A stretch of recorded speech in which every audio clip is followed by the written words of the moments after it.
This is part 3 in the buffer series. We're going to practice a little more on the before and after and when we need to use it and what type of equations we should be writing. So this first question we're doing will consist of part A, B, and C. So this buffer solution contains 0.50 molar acetic acid and 0.50 molar sodium acetate. They gave you the Ka of the acetic acid. No strong acid or bases added. So this is just a typical common ion effect with no before and after. So all we're going to do is write an acid dissociation because Ka is provided, and then we're going to go straight to an ice table. So we're going to take the acid and we're going to dissociate it, and so it's going to be CH3, the anion, plus the H. Acids would dissociate and produce a H plus. Bases would dissociate and you have to have an OH minus on the opposite side. Note, you could also react acetic acid with water. My water will behave like a Bronsted-Lowry base, and my acid will act like a Bronsted-Lowry acid. So my acid will donate a hydrogen to the water, and the water will become H3O plus, which is a hydronium ion, plus CH3COO, which is the acetate ion. If you look at my equation, it is the same. We have the acid here. Water does not count as part of the equilibrium because it's liquid. Hydronium ion is another way to write H plus, and we get the anion. It doesn't matter which way you write the equation. For acids, I think it's a lot easier if you just dissociate the H plus, but it is up to you how you want to write it. So now I'm going to do my ice table. Equilibrium tables must always be in molarity. Since the acetate ion is given as 0.50 molar, that is my initial concentration. This right here is a common ion effect. Anything with sodium dissociates into Na plus and its ion form.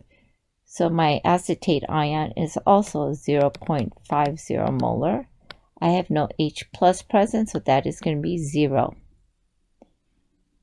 The change is going to be minus in the reactants, plus on the products. Equilibrium is the addition of initial and change, so that's going to be 0.50 molar minus X, 0.50 molar plus X, and X. So now we're going to write the equilibrium equation. Ka is going to be product over reactants. My products are going to be CH3COO minus times H plus over the initial, which is acetic acid. We're going to fill in the equilibrium value. CH3COO minus is 0.50 molar plus X. Hydrogen is X. And my reactants are 0.50 molar minus X. This is equal to the equilibrium constant, which is 1.8 times 10 to the negative 5. I am going to assume the 5% rule, so we're going to say these x's are so small, it's going to approach 0. X is equal to 1.8 times 10 to the negative 5th molar. X is equal to 1.8 times 10 to the negative 5th molar. And that is the concentration of the H plus ion at equilibrium. So when you check for the 5% rule, which is X over the initial concentration of the acid times 100. So this is going to be 1.8 times 10 to the negative 5th molar.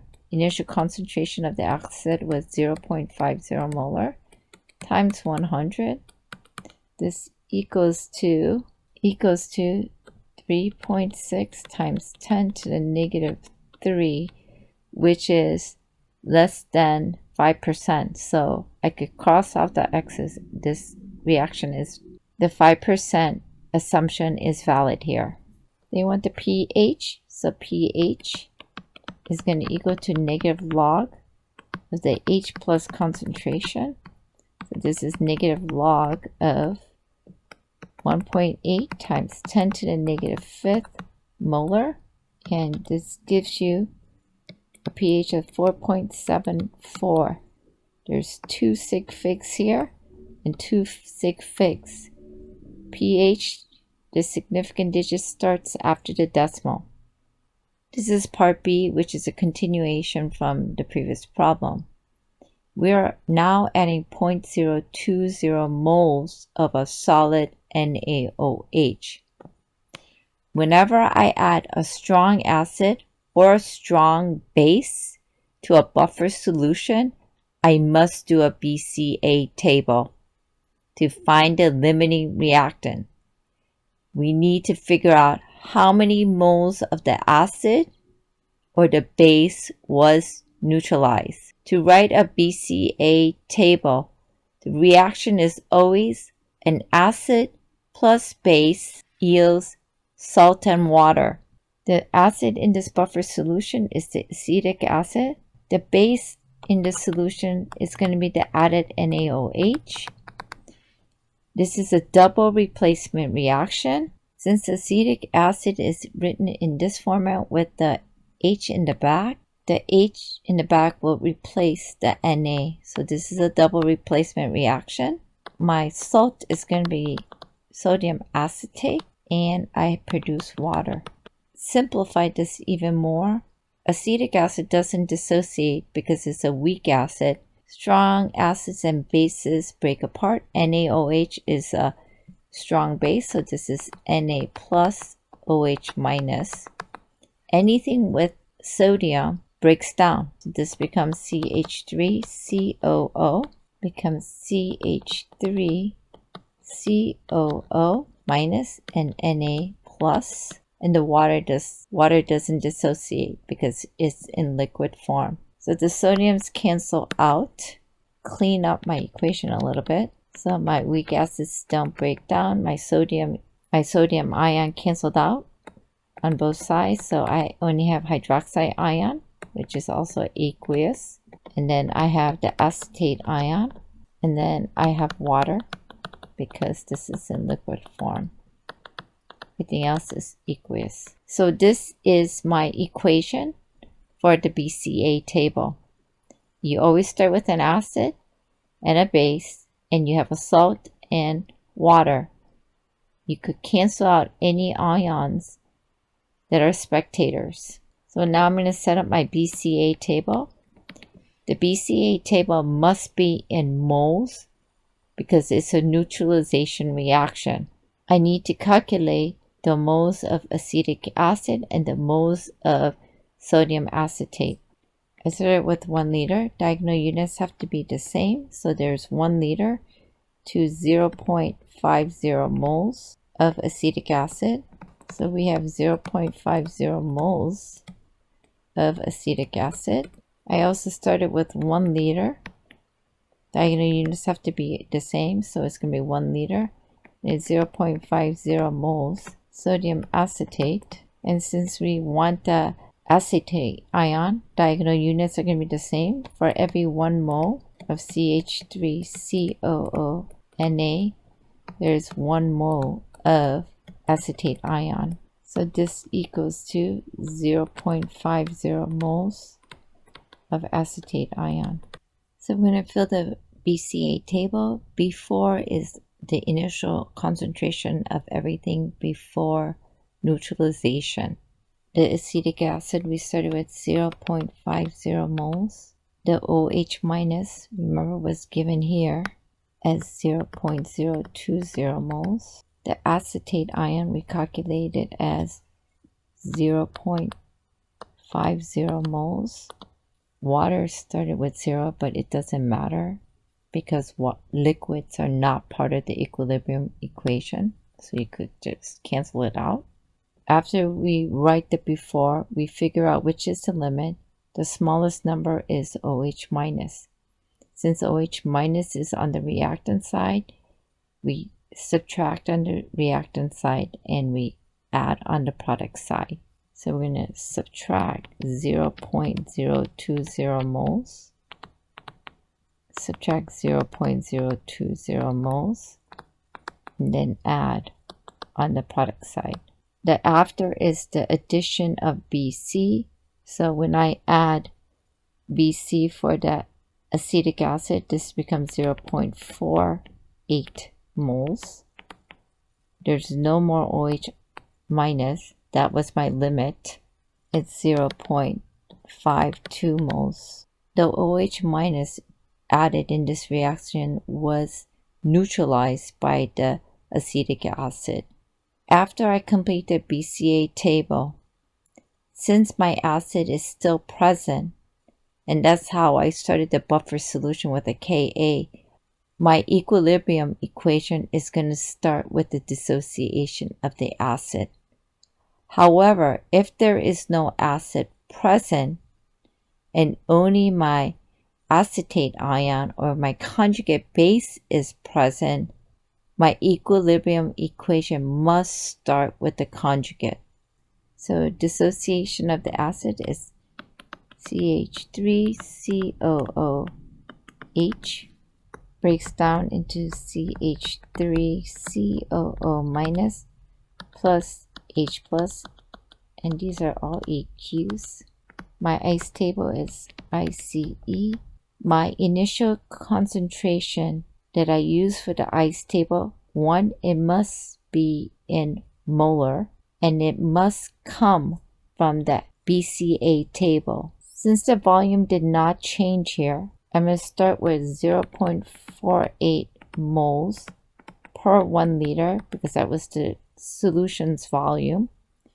This becomes 0.48 molar. For the acetate ion, I'm going to start with 0.52 moles over 1 liter, which is equal to 0.52 molar. And my H plus, I have 0. My change is going to be minus X plus X plus X. My equilibrium is going to be 0.48 molar minus X, 0.52 molar plus X, X. My Ka is going to be products over reactants, so it's going to be CH3COO minus times H plus over CH3COOH. I'm going to plug in, so this is going to be 0.52 molar plus X times X over 0.48 molar minus X. This is going to equal to the Ka, which is 1.8 times 10 to the negative fifth. I am going to assume the 5% rule is valid here. That means the X will approach 0. And if I calculate this, X is equal to 1.66 times 10 to the negative fifth. Since there's only 2 sig figs, this is going to be 1.7 times 10 to the negative fifth molar, and this is the concentration for H plus ion. I'm going to check if my 5% rule is valid, so that's going to be percent is equal to X over HA times 100. This is equal to 1.7 times 10 to the negative fifth molar. Initial concentration is 0.48 molar times 100. This equals 3.5 times 10 to the negative 3. So my 5% rule is valid. It's less than 5%.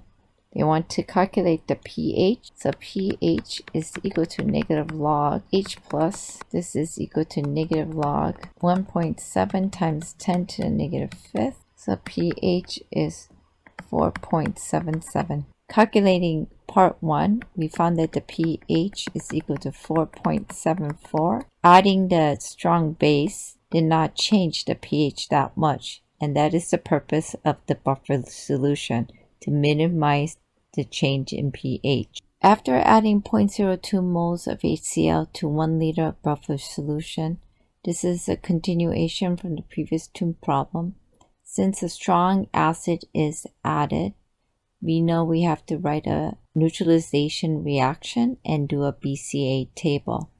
A neutralization reaction consists of an acid and a base, and this will yield a salt and water. since HCl is added in solution. Since HCl is a strong acid, it will completely dissociate into H plus Cl minus. Acid here is going to be the H plus ion. The buffer solution consists of acetic acid, which dissociate into acetate ion in H+. I'm going to rewrite it with water. And when I rewrite it with water, acetic acid becomes a bronzyloric acid. The water becomes a bronzyloric base. Acids always donate a H+. So that means if the acetic acid donates a H+, we end up with acetate ion. Since water gained a H+, it becomes a hydronium ion. Acetic acid and the acetate ion are a conjugate pair. Since the acid is a bronzyloric acid, this is a conjugate base right here. The water is a bronzyloric base, so my H3O plus, the hydronium ion, is my conjugate acid. So in this particular buffer solution, my acetate ion. For most of you, if I write my acid as a H plus and my base as an acetate ion, it's going to be very difficult to find the salt. So what we're going to do is, instead of using H plus, we're going to use the hydronium ion. Remember, they mean the same thing. So my reaction is going to be H3O plus the acetate ion yields to salt. So this acid is gonna give away an H. So this is going to be acetic acid plus water. So this is your BCA table reaction. So my BCA, it has to be in moles. The H plus, remember, is the dissociation of HCl. Since it's 1 to 1 to 1, this concentration is 0.020 moles. Conjugate base as well as the acid. So I'm just going to fill the table in for that. This was 0.50 moles. And this was also 0.50 moles. And the water doesn't count because it's not part of the equilibrium equation. These values here, 0.5 mole and 0.5 moles, we calculated up here, right here. And since they were the same calculations, I just didn't redo them. Since it's a neutralization, my limit is going to be the H plus ion or H3O plus ion. The 0.02 moles is going to be neutralized by the acetate ion. So my limit is going to be this one. So I'm going to subtract on the reactant side. And I'm going to add on the product side. To get the after table, I just add the 2. So this becomes 0. This becomes 0.48 moles. And this becomes 0.52 moles. Since both the acetate ion and the acetic acid are present, I'm going to write the acid equation 1 because I already know what the Ka is. Number 2, we're looking for the pH. You could also write the acetate ion, but then you have to convert the Ka to Kb, and then once you do that, you found the pOH or the OH concentration, and you have to convert that. So in this case, it's easier if you write the acid dissociation for the equilibrium table, which is CH3COOH breaks down into acetate ion plus H plus, all AQ. And I'm going to now write the ice table. The initial concentration is where we get it from the BCA table right here. These are given in moles. The volume is still negligible, so it's just 1 liter. So that's going to be 0.52 moles divided by 1 liter, which is just equal to 0.52 molar. The acetate ion, you're going to start with 0.48 moles divided by 1 liter. So this is 0.48 molar. And my H plus concentration is 0. So my change in is going to be minus X for the reactant side plus X on the product side. And the equilibrium, I'm going to add the IC. This is going to be 0.52 molar minus X, 0.48 molar plus X, and X. Now I'm going to write my Ka equation. So Ka is going to be products of a reactant, which is CH3COO minus times H plus over my acid.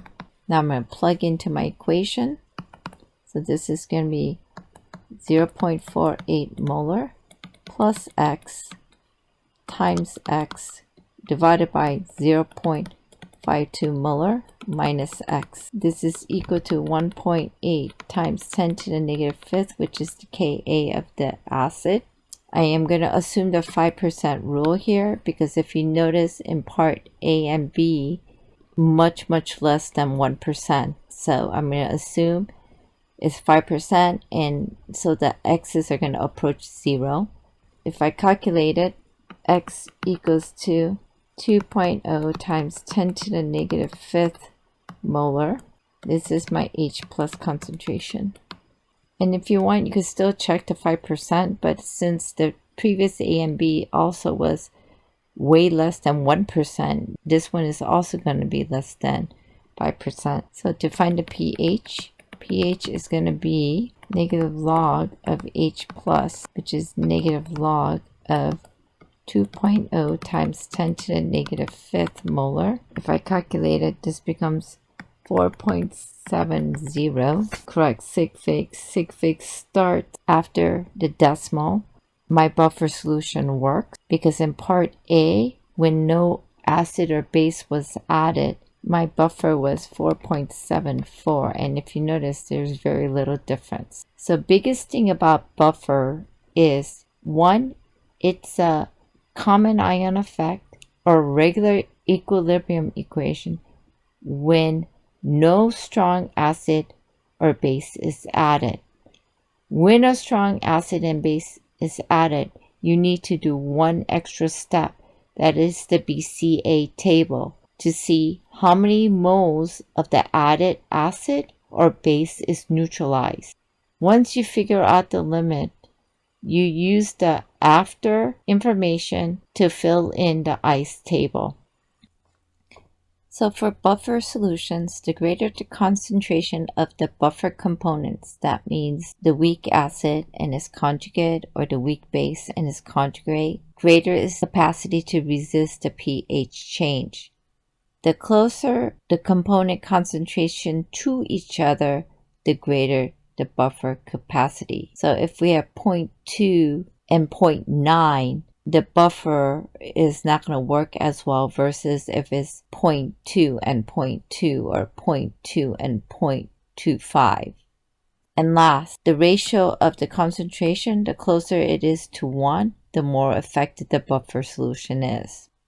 In the following problem, we have a chemist that needs carbonate buffer of pH 10 to study effects of the acid rain on limestone-rich soils. How many grams of sodium carbonate must she add to a 1.5 liter of freshly prepared 0.2 molar sodium hydrogen carbonate to make buffer? The Ka for the hydrogen carbonate is provided as 4.7 times 10 to the negative 10. Since the pH is given, I already know the H plus concentration at equilibrium. That is what I'm going to calculate first. So pH is equal to negative log of H plus, and this is equal to 10. So you're going to divide by negative and then take the anti-log, and when I do that, the H plus concentration is going to be 1.0 times 10 to the negative 10 molar. There are 2 sig figs in the pH. There are 2 sig figs in the answer. pH, the sig figs start after the decimal. Now I'm going to write my equation for the ICE table. Here, my acid is my hydrogen carbonate. So it's going to start with HCO3 minus, and I'm going to dissociate this, and you're going to get an H plus, because it's a Ka, so you have to have an H plus on the opposite side, plus CO3, 2 minus. These are all aqueous. My ICE, ICE, I have 0.2 molars of sodium hydrogen carbonate, so that means the initial concentration of the sodium carbonate ion is going to be 0.20 molar, because anything with sodium dissociates. My initial concentration of H plus is 0, and we don't know what CO3 2- is. We're looking for this. This is what we're looking for. So my IC is going to be minus X on my reactants, plus X on the opposite side. My equilibrium, I'm going to add the IC, so this is going to be 0.20 molar minus X, question mark plus X. Now I'm going to write my Ka equation. My Ka is products of reactants. My products are H plus CO3 2-, and this is going to be HCO3-. This is equal to the Ka that is provided, which is 4.7 times 10 to the negative 11th. We know what the H plus is because we calculated from the pH that was equal to 1.0 times 10 to the negative 10th molar. I need to find the CO3 2- concentration equal to 0.20 molar minus X equal to 4.7 times 10 to the negative 11th. I could do minus X because I already know what X is. X is equal to 1.0 times 10 to the negative 10. If I subtract the two numbers, it's still 0.20, so I could do the 5% rule here. Calculating for CO3 2- 0.094 molar. But they don't want the carbonate ion. They want how much of sodium carbonate I need to add to the 1.5 liter solution. So I'm going to do dimensional analysis. I'm going to start with 1.5 liters. 1 liter has 0.094 moles of the carbonate ion. This is moles of carbonate ion. This has to be moles of carbonate ion. 1 mole of carbonate ion. There's 1 mole of sodium carbonate. That cancels out. So the moles, 1 mole. I'm going to do molar mass to CO3. Molar mass of sodium carbonate is 105.99 grams of sodium carbonate. If you multiply all of this, this becomes 14.94 grams. With proper sig fix is 15 grams of sodium carbonate. So the biggest thing for buffer solution is watch out for strong acid and strong bases. So that means you need to memorize the list. Whenever you see a strong acid and strong base, the first thing you want to do is write an acid-base reaction to produce a salt and water to neutralize the added strong base and acid. Afterwards, you do a normal equilibrium table based on what is available in the BCA table.